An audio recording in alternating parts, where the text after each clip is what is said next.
আমার অজান্তে আমার ছেলে আমার জন্য কি অর্ডার করেছিল ফ্লিপকার্টে। দেখো বন্ধুরা, হাই হ্যালো এভরিওয়ান, আমি মুনমুন পালতি চলে এসেছি একটা ব্লগ ভিডিও নিয়ে। আজকে আমি পুরো ঠকে গেলাম, আর আমি অনলাইনে কোনো জিনিস কিনবো না।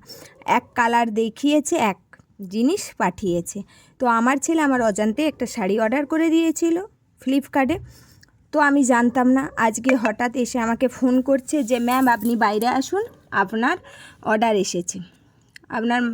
তো আমি গিয়ে অর্ডারটা আমার ছেলেকে জিজ্ঞাসা করলাম, বললো হ্যাঁ আমি করেছিলাম, বাবা জানে, তো তোমাকে বলা হয়নি। তো আমি শাড়িটা আগে মোবাইলে দেখে নিলাম, মানে যেখানে অর্ডার করা হয় মোবাইল থেকে সেখানে কিন্তু দেখায়। আমি শাড়িটা দেখলাম আর চলো তোমাদেরকে আমি খুলে দেখাচ্ছি শাড়ির কি এসেছে।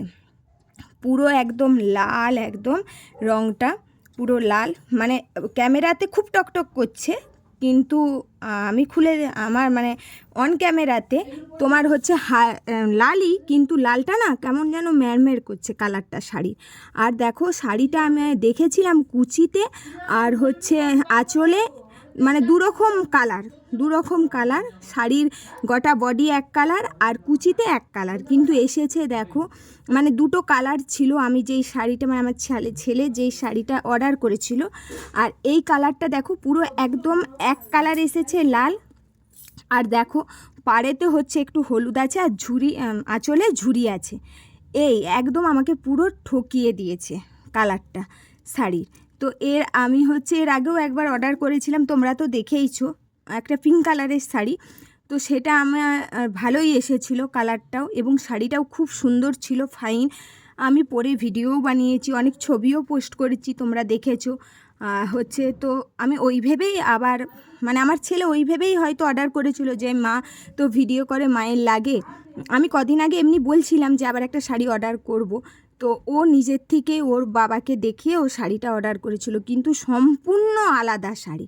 যেটা দেখে অর্ডার করেছিল যে আর এসেছে যেটা, দুটো কিন্তু সম্পূর্ণ। তো আমি শাড়িটা রিটার্ন করে দেবো আবার। তো তোমাদের কেমন লাগছে কালারটা আর শাড়িটা? দেখো আমি না একদম মেজোতে ফেলে ভালো করে এদিক ওদিক খুলে সমস্তটা দেখলাম যে না, আমি যেই শাড়ি দেখছি সেই শাড়ি এই শাড়ি নয়।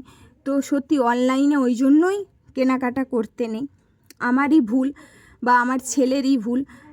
অনলাইনে আমি খুবই কম জিনিস কিনতাম, আমি কিন্তু অফলাইনেই জিনিস কিনি, কারণ আমাদের হাওড়াতে সবচেয়ে বড় মার্কেট হচ্ছে হাওড়া ময়দান। আমি ময়দান মার্কেট থেকেই সমস্ত কেনাকাটি করি, এবং আমরা এখানে কলকাতায়ও যাই পুজোতে, নিউ মার্কেট, বড় মার্কেট। তো সত্যি আমি অনলাইনে কিনি না, কিন্তু কিনে পুরো ঠকে গেলাম। আর হচ্ছে দেখো এই হচ্ছে শাড়ির কালারটা।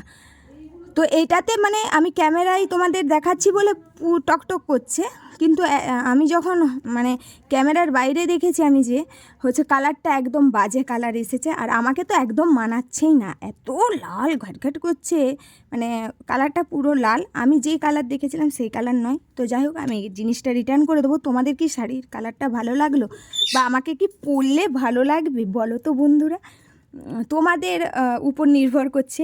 দেখি তোমরা যদি বলো যে হ্যাঁ দিদিভাই শাড়িটা নিতে পারো, তোমাকে পরলে ভালো লাগবে, তাহলে রেখে দেবো। আর যদি তোমরা বলো যে না দিদিভাই রিটার্ন করে দাও, তাহলে আমি রিটার্ন করে দেবো। তো টাটা, সকলে ভালো থেকো, দেখা হচ্ছে পরের ভিডিওতে। Love you.